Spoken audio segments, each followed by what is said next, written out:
Hi hello दोस्तों, कैसे हो सब बनने लोग। मैं भी इधर ठीक हूँ। आप होएगा, आप अपना काम में मस्त होएगा। आज मेरे छोटे लड़का मेरे को पिक्चर दिखाने के लिए लेके जा रही है घर में। बोला है चलिए मम्मी इकल्ला बैठ के क्या करेगी, पिक्चर देखने के। देखिए पिक्चर उनका उसमें बढ़िया दिखता है। अब हम में भीतर जा रही है पिक्चर देखने के लिए। ये मेरा सबसे छोटा लड़का है। प्यार तो मेरा बीच वाला लड़का भी करता है, पर ये ज़्यादा ऐसे पिक्चर दिखाने के लिए, घुमाने के लिए ये आगे लेके चलता है कि सब मम्मी को कौन घुमाने वाले है, हम ही तो है मम्मी के साथ में। अब मेरा दोस्त भी यही है, जो भी है मेरा लड़का ही है मेरे साथ में।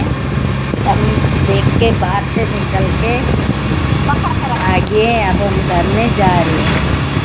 कितना मेरे को प्यार करते, अच्छा करते। देखिए मैंने वीडियो बनाया है, लाइक करिए, कमेंट करिए।